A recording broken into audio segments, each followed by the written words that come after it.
12월의 시작이 됐습니다. 세상 달력으로서는 마지막 한 달이죠. 하지만 여러 번 말씀드렸지만 교회력으로는 이제 첫 장이 시작되는 날입니다. 교회력은 예수님의 오심으로 시작해서 다시 오심으로 끝을 맺습니다. 제일 먼저 예수님의 오심은 성탄절 같지만 오심을 기다리는 대림절부터 시작합니다. 그래서 대림절 사주, 성탄절 주현절, 그리고 사순절, 부활절, 그리고 오순절, 그리고 오순절을 지나서 다시 대림절로 끝을 맺는 순환적인 시작입니다. 이 대림절의 시작과 이 교회력은 4세기부터 시작할 만큼 역사와 전통이 깊습니다.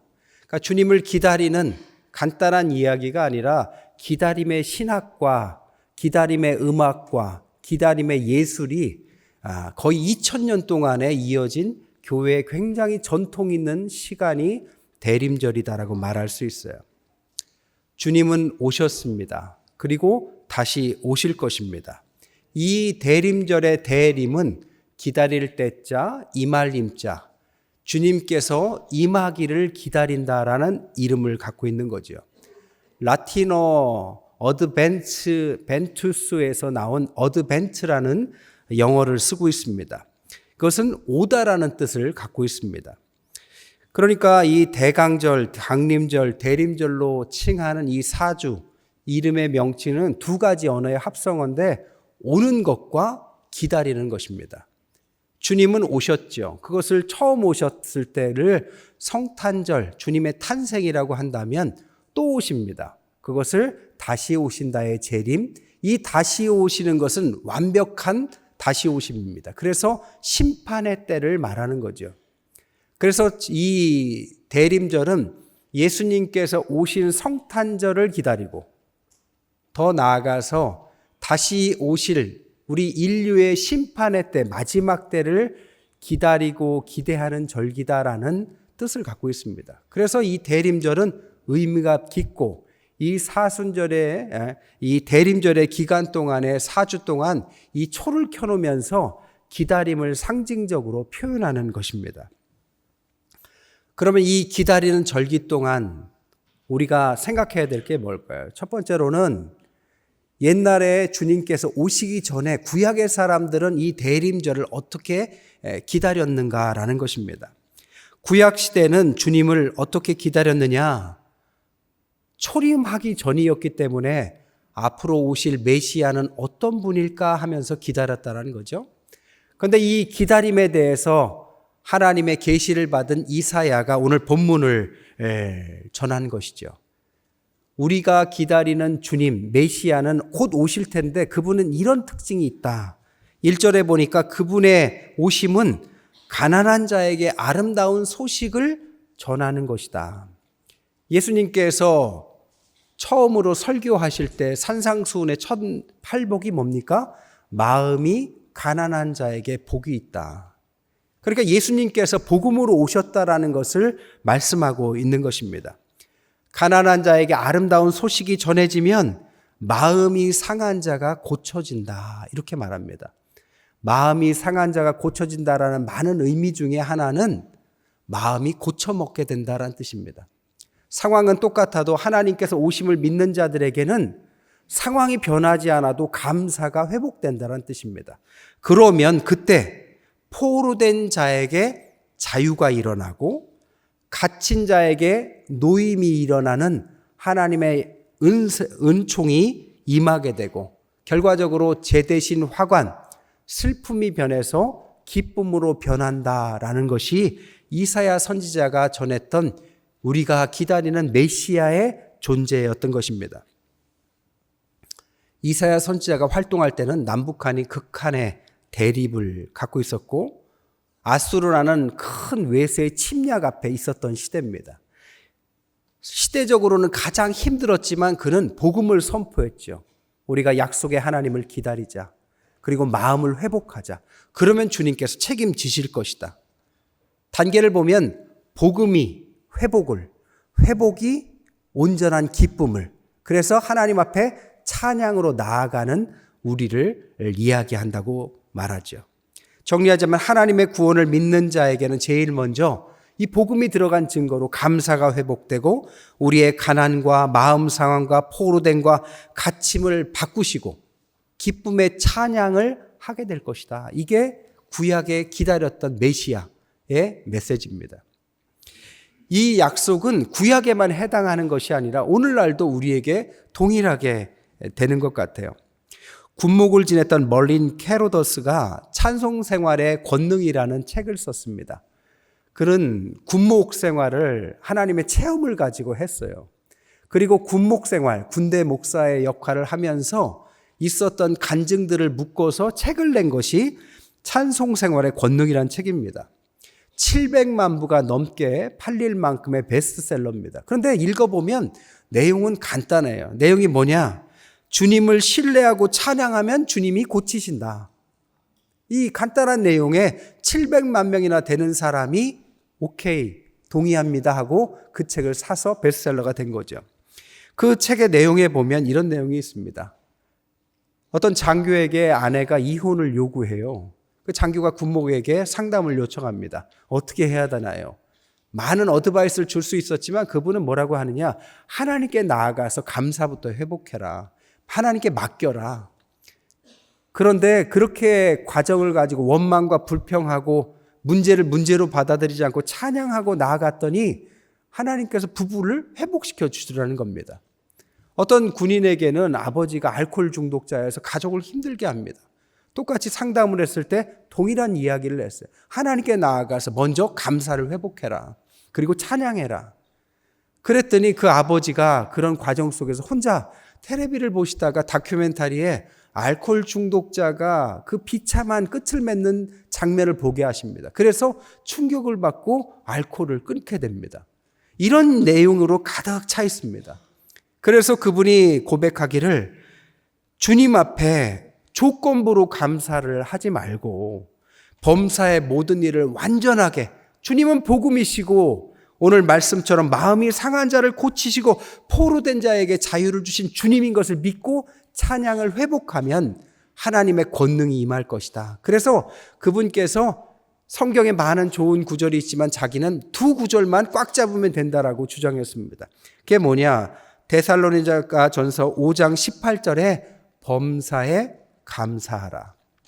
또 하나 로마서 8장 28절에 합력하여 선을 이루시는 하나님, 그분께서 우리를 회복하신다. 이 두 구절만 꽉 잡으면 신앙생활에 하나님께서 주시는 진리를 깨닫게 된다는 내용이 이 책입니다.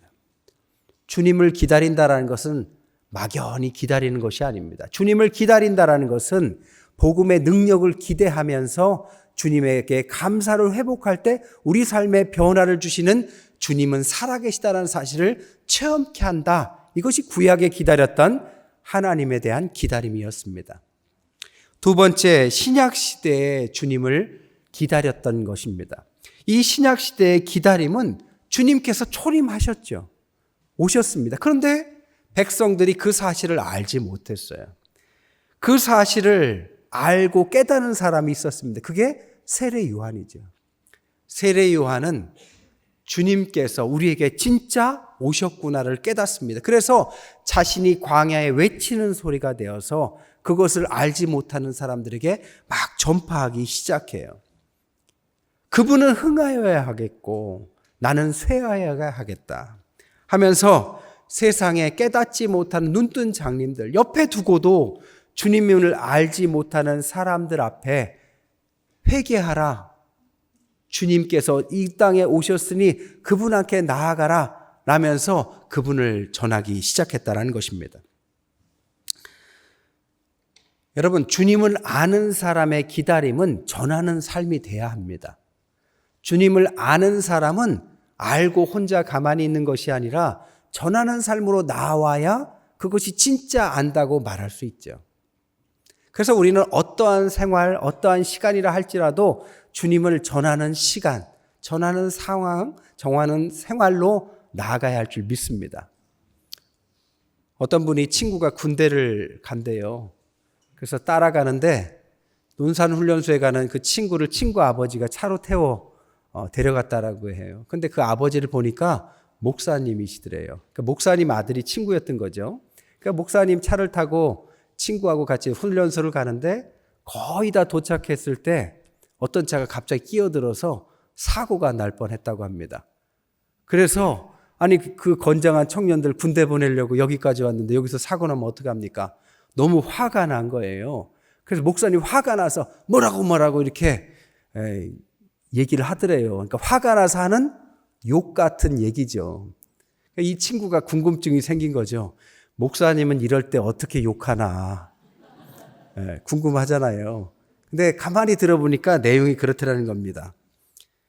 에라이 예수 믿고 천국이나 가라. 목사님들은 욕도 이렇게밖에 못해요. 화가는 나지만 저주를 퍼붓는 것이 아니라 일상에서도 예수 믿고 천국 가라. 우리의 삶도 마찬가지입니다. 아무리 화가 나고 힘들고 어렵다 할지라도 주님을 기다리는 사람이라면 주님 앞에서 복음을 전하는 세례 요한과 같은 삶을 살아야 합니다. 그 세례 요한이 주님을 전한 오늘 내용 요한복음에 뭐라고 하느냐? 주님은 빛이시다. 그래서 전하라는 것입니다. 오늘 본문에 뭐라고 합니까? 자신이 빛이 아니라 빛에 대해서 증거하고 있는 것이다. 오신 주님은 다른 다양한 것으로 표현할 수 있지만 한마디로 표현하자면 그분은 빛이시다. 여러분, 빛의 밝기를 조도라고 합니다. 현관의 조도는 50룩수 정도라고 해요. 거실의 빛의 밝기 조도는 100룩수. 아이들 공부방의 조도는 좀 밝아서 500룩수. 세밀한 작업을 하는 작업실은 조금 더 밝아야 돼서 1000룩수.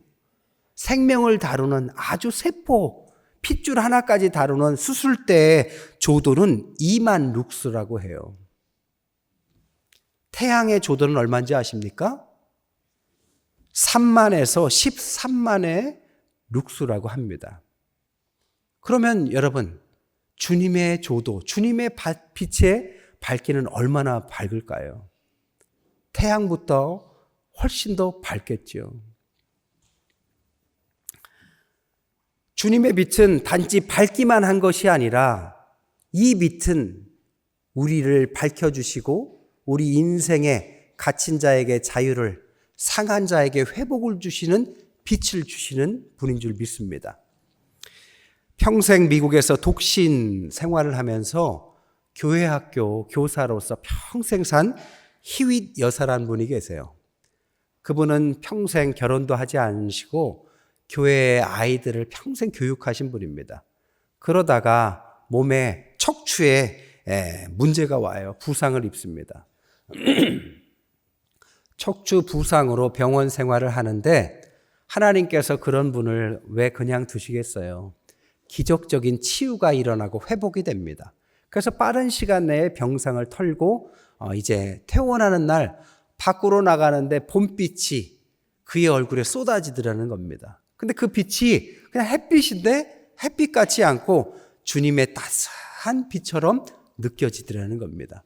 그때 시를 쓰기 시작해요. 그래서 그것이 찬송가로 묶여졌는데 그 제목이 우리가 잘 아는 428장 내 영혼의 햇빛빛이라는 찬송입니다. 그 찬송가 가사가 이렇습니다. 내 영혼의 햇빛빛이니 주의 영광 찬란해. 이 세상 어떤 빛보다 이 빛 더 빛나네. 주의 영광 빛난 광채 내게 비춰 주시옵소서. 그 밝은 얼굴 배울 때 나의 영혼 기쁘다. 제가 찬양을 잘하면 한번 부를 텐데.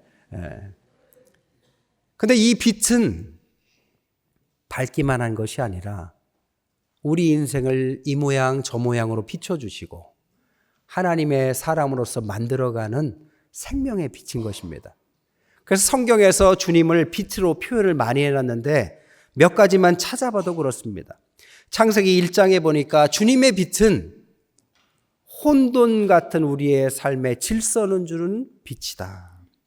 다니엘서 2장 22절에 다니엘에게 비친 빛은 세상이 알지 못하는 은밀한 것을 알게 해주는 지혜의 빛이더라. 욥기 속에서는 고통 속에서 괴로워하는 욥에게 그 고통 속에서 답을 찾게 하시는 인도하는 빛이었고, 에베소 5장 13절에는 무지한 자신을 책망하여 하나님의 귀한 사람으로서 다시 서게 만드는 깨닫게 하시는 빛이었고, 히브리서 10장 32절에는 고난의 시간을 주님께서 빛을 비춰주셔서 인내하게 만드는 빛이 주님의 빛이더라라고 성경은 기록해 놓으셨습니다. 세 번째, 그 주님을 오늘날 우리는 어떻게 기다려야 할까요? 이 대림절이, 대강절이, 강림절이 바로 이것을 기다리는 절기입니다. 어떻게 기다릴까요? 오신 주님을 기다리고 오실 주님을 기다리는 거죠. 오신 주님은 어떤 분이십니까? 성탄절, 그 성탄절을 기다리는 거죠. 4주의 기간 동안에 주님께서 어떻게 오시냐를 손꼽아 기다리는 아이와 같이 기다리는 것입니다. 기독교 국가인 미국이나 유럽을 보면요, 추수감사절을 기점으로 연말, 연초가 될 때까지 이 축제 분위기가 쭉 이어갑니다. 추수감사절에는 블랙 프라이데이라고 해가지고 아주 모든 물건을 반값 이하로 팔아요. 추수에 감사하는 걸로. 그때부터 쇼핑이 시작돼서 크리스마스 이 시즌에는 백화점부터 모든 상점이 세일을 하고 반짝반짝 조명을 켜놓고 음악은 캐롤을 들리면서 모든 사람이 기쁨으로 성탄을 맞습니다. 그런데 주님을 기다려야 한다는 의미가 여기에만 있는 것은 아닙니다. 또 하나, 주님께서 다시 오신다라는 것을 기다리는 거죠. 주님께서 다시 오시는 것은 마지막으로 오시는 것입니다. 마지막으로 오실 때는 심판의 주로 오시는 거죠. 그때 나의 모습은 어떨까를 생각해야 되는, 어찌 보면 기쁘지만 엄숙하게 기다리는 시간이 이 대림절인 것이죠. 신랑을 기다리는 처녀들과 같이 등은 있지만 나에게 기름은 충분한가? 성령의 충만함으로 주님께 기도하면서 이 땅에서 보내신 사명을 감당하고 있는가? 이것을 4주의 기간 동안에 주님 앞에서 기대와 준비를 교차하면서 기다리는 거죠. 그래서 4주 동안의 첫 번째 주간을 빛으로 오실 예수 그리스도도, 두 번째 대속의 주로 오실 그리스도, 세 번째 평화의 왕으로 오실 그리스도, 네 번째 재림의 주로 오실 그리스도라는 주제를 가지고 4주간 초를 하나하나 밝히면서 기다림을 상징적으로 표현하는 것입니다. 이 기다림에는 두 가지 중요한 신학이 들어가 있습니다. 첫 번째, 이 기다림에는 그냥 기다리는 게 아니라 내가 주님보다 앞서지 않겠다라는 뜻을 갖고 있습니다.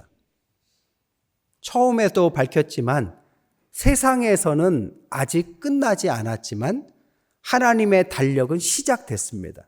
그러니까 하나님이 우리보다 먼저 가신다라는 의미죠. 주님을 앞세운다는 이야기는 우리가 주님보다 앞서지 않겠다는 뜻입니다. 그 말은 12월에 우리가 한 해를 돌아보며 새로운 2024년을 기도로서 준비하는 것입니다. 나에게 올해 주님께서 주신 사명을 감당하고 나에게 주신 가족과 사업과 직장과 주신 은사대로 살았는가? 교회 내에서의 사역들은 내가 충실했는가? 돌아보고 내년도에 하나님께서 맡기신 것, 그것을 놓고 기도하며 사업과 직장과 가정과 건강과 모든 것 가운데 기도로 준비하는 기간이 바로 이 기다림의 시간이라는 거죠. 또 하나는 한 해의 종말이 교회력의 시작이라는 신학입니다. 바꿔 말하면 세상의 끝이 주님의 시작이라는 뜻입니다. 기다림은 주님께서 시작하는 것을 기다리는 것입니다. 그것은 내 것 가지고는 안 된다라는 사실을 인정하고 주님 앞에 내 인생의 운전대를 맡기는 것을 말합니다.